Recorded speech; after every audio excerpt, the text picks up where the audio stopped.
روزے رکھنے کی فضائل و برکات۔ روزہ ایمان کی علامت اور تقویٰ کا ذریعہ ہے۔ تو اللہ تعالیٰ روزے کے ذریعے کیا بندے کو کہتا ہے کہ تم روزہ رکھو تاکہ تمہیں پرہیزگاری ہو جائے۔ آگے ہے بسم اللہ الرحمن الرحیم۔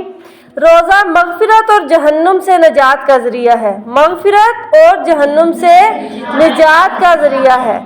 حدیث مبارکہ میں ہے، حضرت ابو ہریرہ رضی اللہ تعالیٰ عنہ سے روایت ہے کہ نبی صلی اللہ علیہ وآلہ وسلم نے فرمایا، جو شخص ایمان اور ثواب کی نیت سے روزے رکھے، کس چیز کے؟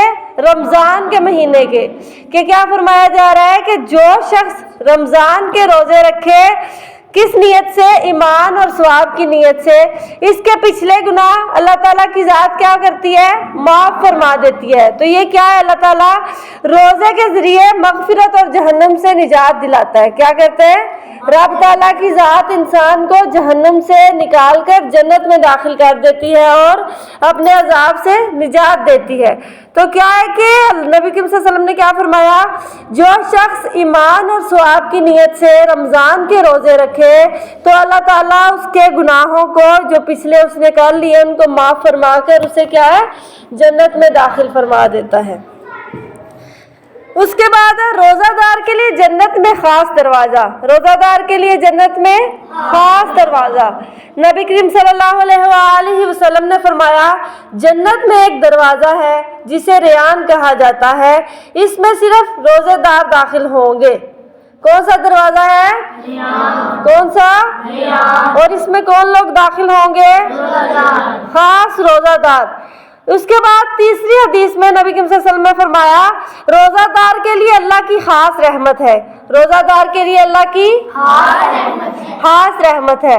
نبی صلی اللہ علیہ وآلہ وسلم نے فرمایا، روزہ دار کے لیے دو خوشیاں ہیں، ایک افطار کے وقت اور دوسری اپنے رب سے ملاقات کے وقت۔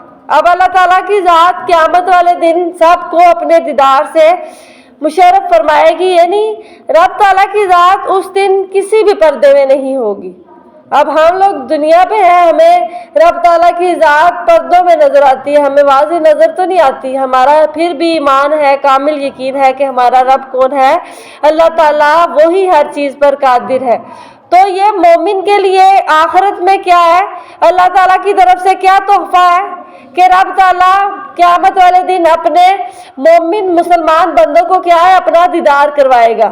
حدیث مبارکہ کا مفہوم بھی ہے کہ قیامت والے دن رب تعالیٰ اپنا دیدار لوگوں کو کروائے گا۔ ٹھیک ہے، اس کے بعد ہے روزہ قیامت کے دن سفارش کرے گا۔ ایک تو قرآن پاک سفارش کرے گا نا، اور دوسری بات کہ جب ہم رات کو نماز پڑھتے ہیں عشاء کی، تو عشاء کی نماز کے بعد اپنا معمول بنا لو، روٹین میں شامل کرو کہ جب ہم عشاء کی نماز ادا کریں تو ساتھ ہی کیا کریں؟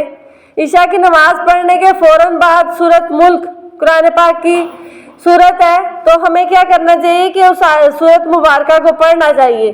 اور کہا جاتا ہے کہ قیامت والے دن سورت ملک عرض کرے گی، یا اللہ، یا مجھے قرآن پاک سے نکال دے، یا اس انسان کو، یعنی جو قرآن پاک کی سورت ملک پڑھتا ہوگا، رب تعالیٰ سے سفارش کرے گی کہ یا اللہ، یا اس کو جنت میں داخل کر دے یا قرآن پاک سے مجھے نکال دے۔ تو یہ کیا ہے کہ ہم اگر چھوٹے چھوٹے عمل کریں گے، قرآن پاک پڑھیں، حدیث پڑھیں، ایسے عمل کریں جو ہمارے لیے آخرت میں نجات کا باعث ہو، تو انسان بہت کچھ حاصل کر سکتا ہے۔ تو کیا ہے کہ رسول اللہ صلی اللہ علیہ وآلہ وسلم نے فرمایا، روزہ اور قرآن قیامت کے دن بندے کی سفارش کریں گے۔ روزہ کہے گا، اے اللہ، میں نے اس کو دن میں کھانے اور خواہشات سے روکے رکھا، بس اس کے حق میں میری سفارش قبول فرما۔ تو اللہ تعالیٰ کی ذات کیا فرمائے گی اس کے صدقے؟ اللہ تعالیٰ کی ذات بہت رحیم و کریم ہے، رحمت والی ہے، شفقت والی ہے، تو رب تعالیٰ کی ذات انسانوں کو جہنم سے نجات عطا فرمائے گی۔ اس کے بعد آ جاتا ہے روزہ جسمانی اور روحانی پاکیزگی کا ذریعہ ہے۔ اب اکثر شیطان کیا کرتا ہے رمضان میں، خاص طور پر جب رمضان آ جاتا ہے، آج کل تو ڈاکٹر ہی ایسے آ گئے ہیں کہ ایسا مسئلہ بتائیں گے آپ کو، تو یہ مسئلہ آپ روزہ رکھیں گے تو آپ کو یہ ہو جائے گا، وہ ہو جائے گا۔